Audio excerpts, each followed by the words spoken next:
Hello, welcome back to Garden Obsessed. My name is Carla, and today we are going to continue on the Every Bit Counts challenge. We are now officially into the second week of August, but we were gone for 5 days during the first week. So I did release one video, just the first few days of us getting ready before we went away on vacation. I have a few more things filmed from before we went away. One thing I started and didn't finish, so we'll get to that today too. But I'm playing a little bit of catch up. So I'm kind of cheating. You're supposed to kind of do this in little bits every single day, but I have the time to put a little more effort in today. So I want to get caught up on a few things rather than, something put away every day. I'm going to kind of aim to put 31 things away this month, and that will help me get around the fact that we went away for 5 days at the beginning of the month. So today we just have some easy things planned, but we got back yesterday from our trip and we did the largest harvest that we've had so far this year. And one of the things that we harvested at the community garden was this big bowl of broccoli and cauliflower, and this is some of the best broccoli and cauliflower that I've ever grown. So I want to make sure that gets preserved and saved, and we definitely get to eat it. Because something like this kind of comes in all at once, a lot of it we're not going to be able to eat fresh before it would go bad. So this was picked yesterday. I'm going to get it blanched and frozen today, and this will be one of the things that goes into our stir fry mix later on. Once all of the elements are prepared and frozen and have come in from the garden, I'll do one master mix of stir fry mix and we'll divvy that out. That may or may not happen before the end of the month. I hope it does, but we will see. Another thing I wanted to get done today is we bought some mushrooms on clearance. Like, they were super on sale before we went away on our trip. So we did eat half of them. I think we had like 4 containers of mushrooms. We have 2 left over. The white mushrooms are doing a lot better than the cremini mushrooms. These have seen better days. And I've never preserved mushrooms before, so we're gonna try 2 different ways. One way, we are going to slice and dehydrate, probably these ones because they're in a little better shape. And the cremini mushrooms, we are going to freeze, and I'm gonna use the method in this book. This is Crystal at Whole Fed Homestead. And I've seen a lot of people using this book in the Every Bit Counts challenge, and for good reason. It's a great resource. It pretty much covers the best way to freeze like almost everything that's coming in from your garden. And she also includes recipes to go along with those things. So it's a super good resource. A lot of times, I might know to freeze something, but then I don't know what to do with it. So I really appreciate that she, has recipes developed from the things that she's teaching you how to freeze, right? So that will be fun to try that. And then the thing that I sort of started, and by started, I mean I pulled everything out and then put everything away again before we went away, is we still have some garlic scapes left over from just about 4 weeks ago now. So these need to be used up or they're going to go bad. They're still crisp right now, but they won't be for much longer. So I have already made, with some of our garlic scape harvests this year, I have already made garlic scape butter, which we use for garlic bread throughout the year. And while we have chopped and frozen for stir fries and stuff the garlic scapes in the past, it's something we tend to not eat. So I still have frozen garlic scapes from last year, so I'm not going to do that. With the rest of these garlic scapes, I'm going to make garlic scape pesto. That's also another standard that we make every year, and we're getting a little low, so I might make a couple batches of that to use up the rest of these and get that into the freezer along with our garlic scape butter and our basil pesto. So let's get started. I'm starting with the broccoli and cauliflower. I think this will be the quickest and easiest to get done and out of the way. And it also will take some time to freeze before I can put it away. So we're starting here. If I find too many worms, I may give these another rinse. I did give them a good wash yesterday in some salt water when I got home from the garden. Spoiler alert, I did find a couple. So after I got the broccoli cut up, I put the cauliflower in for another soak, this time with a little bit of vinegar in the water. But I have 3 heads of broccoli here, and I'm going to get that steamed so that I can get that frozen and preserved and into our veggie mix for our stir fries for the winter. So here's where I find that little worm, and I just throw it with the rest of the compost and keep on going. This is one of those things that, you know, a couple of years ago would have totally grossed me out, and I would have just said, nope, that's it. This whole bowl is going in the compost. I don't want to eat any of it. I find the longer you garden, the less you get grossed out by stuff, and the more you value what you grow. So no chucking this out. It's just keep on trucking here.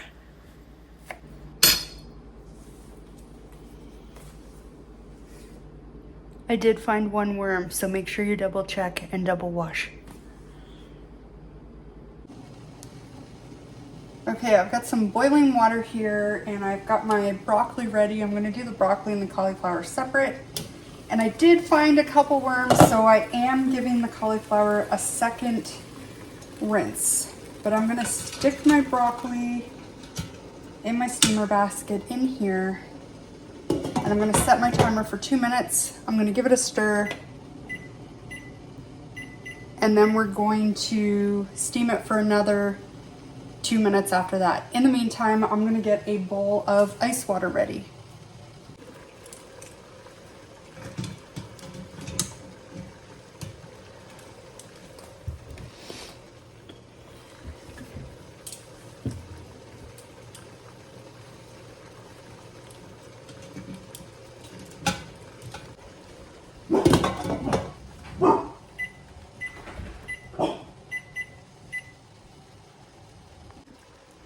So our 4 minutes of steam blanching is up. I'm going to get these into an ice bath quickly. That will stop the cooking process.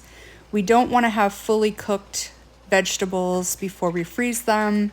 That would mean we'd have pretty mushy veggies when we go to use them this winter. So really, we don't want these to be fully cooked. We want to stop the cooking process, and leaving them in this ice water for 3 or 4 minutes at least will cool them down quickly and stop that process so that they'll freeze nicely for us.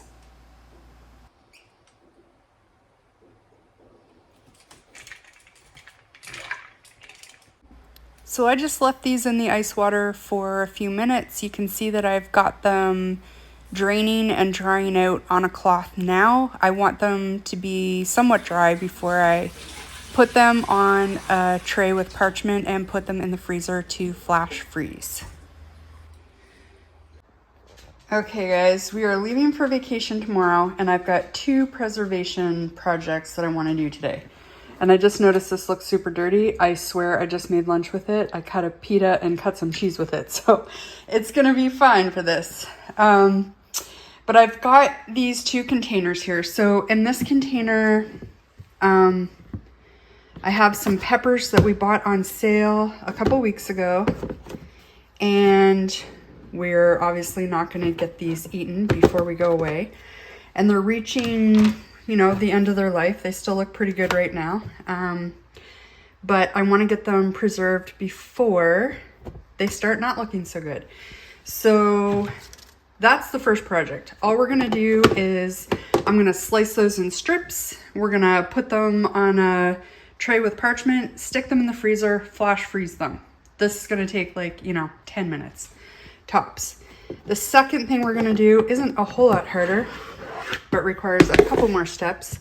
So these are garlic scapes that we harvested close to a month ago. They're still snappy. They're not wilty or anything yet, but same as the peppers, if I don't get to them soon, they will be. So we're going to make some garlic scape pesto. And if there are scapes left over, which there most likely will be, I will probably just chop those and get those on a tray to flash freeze as well. So let's get started. Okay, so I've got these washed. Most of them are pretty good. There are a couple that I noticed had, I think this is the worst one, that have some wrinkly spots. But I'm just gonna cut around those. The other two lobes on this one are fine. And I'm just gonna cut them into strips and set them on my tray. I'm gonna remove the seeds and membrane.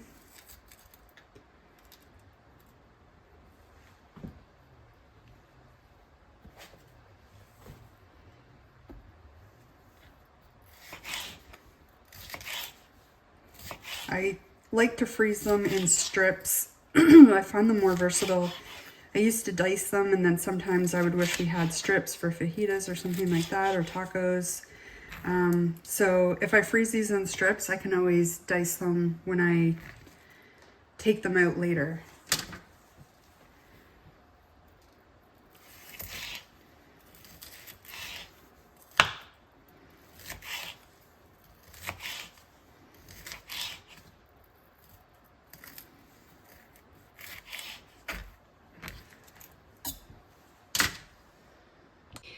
Okay, I've got my strips here ready to go in the freezer.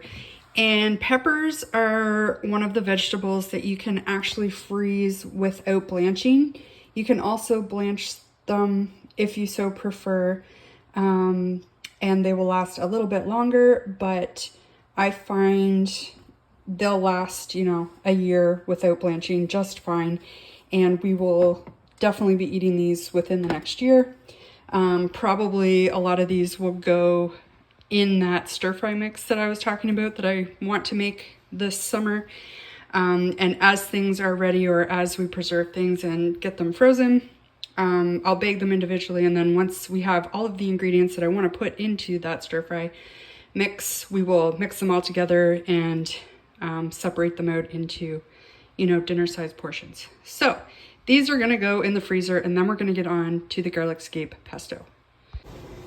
All right, sorry for the noisy dishwasher in the background. I decided to do a load of dishes because my mini food processor was dirty, and I need that for the garlic scape pesto. But I did get the mushrooms sliced up. That one whole package of white mushrooms takes up just 2 trays. So I have 3 trays left over, and anytime I turn on the dehydrator, I like to have it, you know, as full as possible. I know there's some more herbs out there that I can go grab, so I think I'm gonna go grab those. I did turn it up a little bit. I turned it up from 105 to 115. When I looked up what mushrooms should be dehydrated at, it's somewhere between 110, 125. So I thought this would be a happy medium and still not be too hot for my herbs. So I'm gonna go grab some herbs and come right back. Okay, I've grabbed some more herbs. I've got some rosemary here. I have some stevia and some more parsley. So I'm gonna get these laid out onto the trays. Okay, we've got it loaded up. I did keep it expanded this time just because everything was a little floofy, but this will probably be ready tomorrow.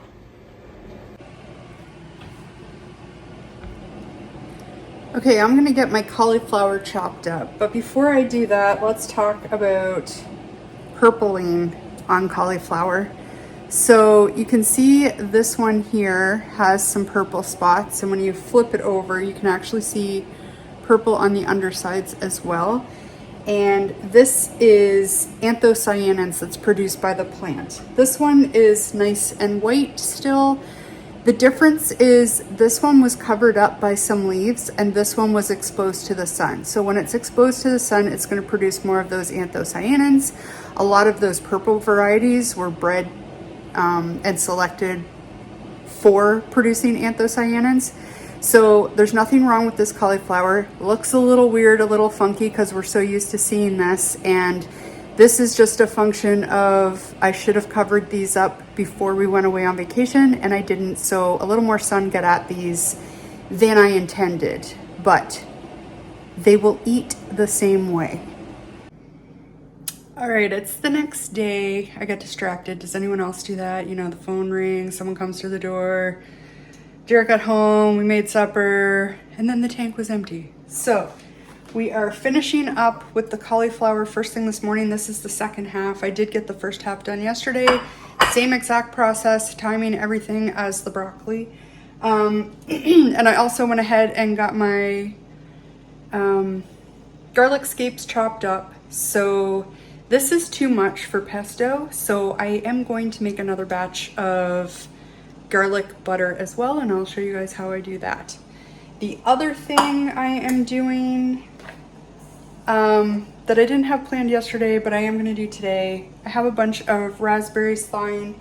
I am going to make a batch of mixed berry jam. So I don't know exactly how many raspberries I have. I'm gonna get these thawed and then I will make up the rest of the volume with some blueberries and some strawberries.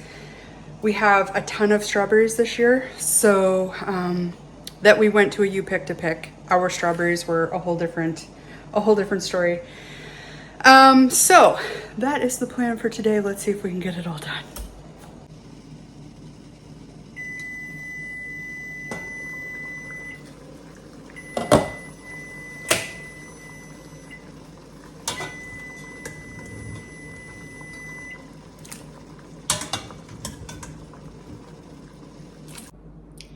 Okay, we've got our cauliflower drying.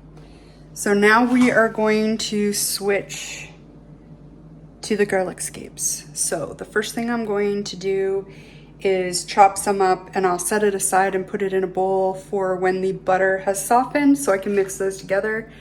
And then we will start on the pesto. So my recipe for compound butter is just equal parts garlic scapes and butter. So this thing full will be enough for about 1 pound of butter. I don't love measuring, especially with this kind of thing. There's a lot of forgiveness. Measure in baking, but in cooking, I don't think it's a big deal. The only other thing that gets added to that is a splash of lemon juice. So I'm just gonna add a little bit in with my scapes. And then we are going to process it. Might be able to squeeze a few more in there, because I don't want to have any left over when we make the pesto. Let's see if that'll fit.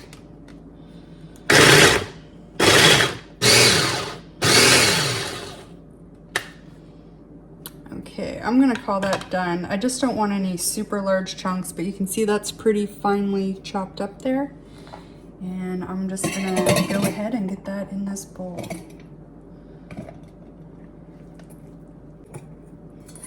Okay, there we have, ready to mix with the butter as soon as it's soft. So we're just gonna set that aside. Now we're gonna move on to the pesto.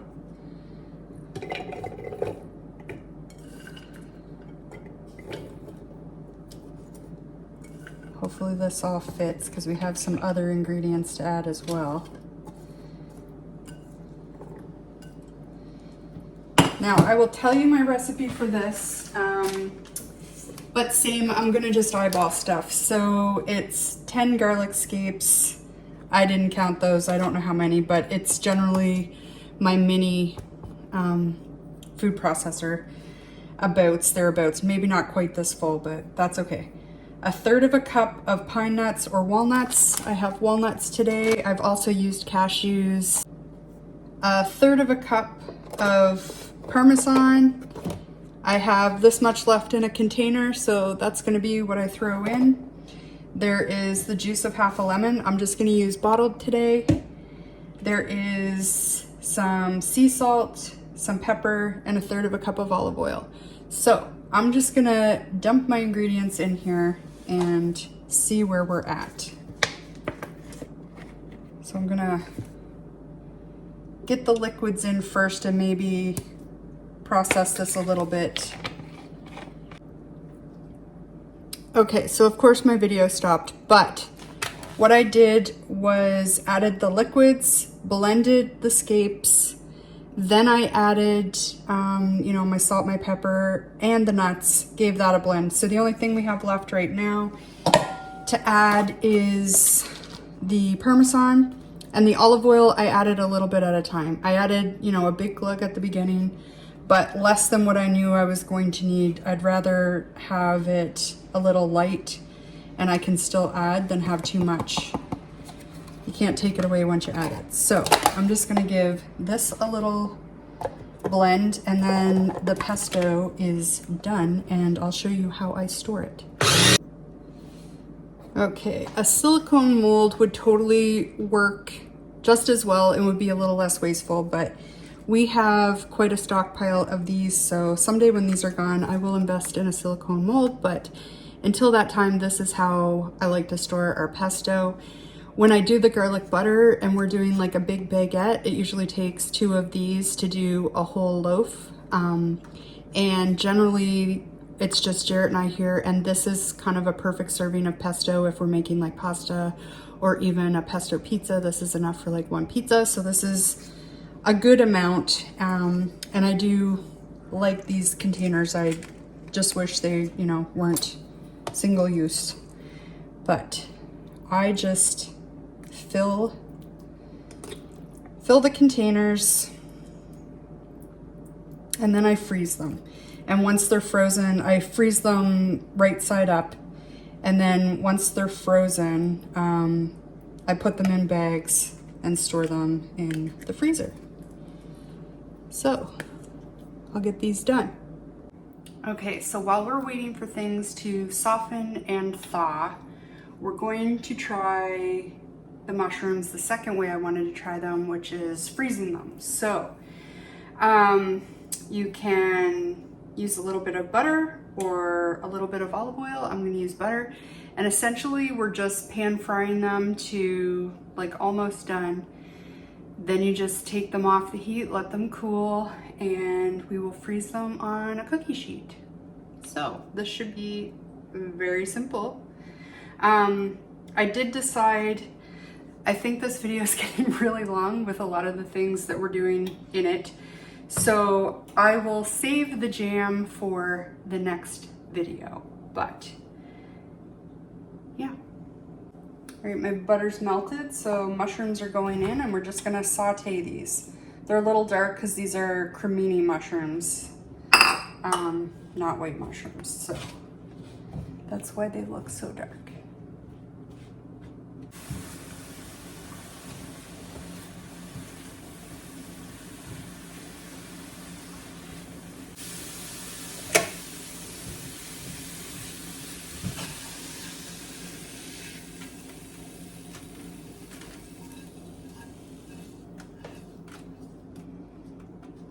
All right, my butter's nice and soft, so literally all I'm going to do is kind of chunk it up, chuck it in the bowl, and sometimes it's a little hard to stir with a spatula, so I've got a wooden spoon out.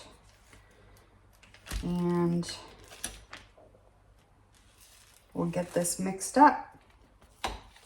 I'm gonna just use the same containers that I used for the garlic scape pesto, and I'll do the same thing. I will put that in the freezer, and once it's good and solid, I will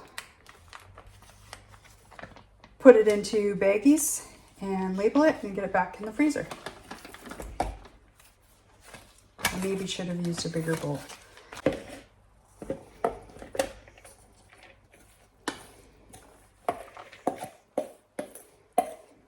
You can do this in a mixer too, and it saves some arm muscle, but I don't feel like getting it out.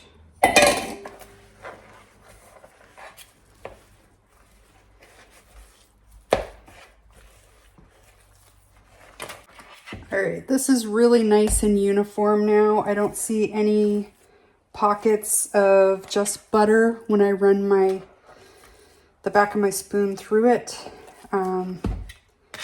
So we'll go ahead and get this packaged up. Now you can definitely put this out on some parchment paper and roll it into a log and freeze it that way. I've definitely done it that way. But I have these, so I'll use these. And this is usually, like I said, 2 of these is pretty much the perfect amount for when we're making garlic bread. So this works out well for us. Okay guys, super exciting. This is everything that we got preserved in the last few days. Thank you for sticking with me. We've got our mushrooms 2 ways. Actually, that's not the mushrooms. We've got our mushrooms 2 ways. These are the dried mushrooms and these are the frozen mushrooms. I can't wait to try both of these. I did have a couple of paprika peppers that I tucked away in the dehydrator with some of the herbs. There's more coming in the garden. There was only 2 ripe, so I didn't bother filming that. We've got our garlic scape pesto and our garlic scape compound butter. We've got some rosemary, some stevia. We added to our stash of parsley, those peppers that we had got on sale. And most excitingly, we have our own broccoli and cauliflower. I'm so excited. So I hope you are enjoying this Every Bit Counts challenge voyage with me. It's super exciting, and it's things that I do every year, but it's kind of nice to keep track of it and know exactly what we're doing. I haven't kept great notes in the past, so I am enjoying this process, even though I'm a little bit behind and off schedule, but that's okay. So I promise in the next video there will be jam. I hope your garden is growing well. I thank you for watching, and we will see you next time.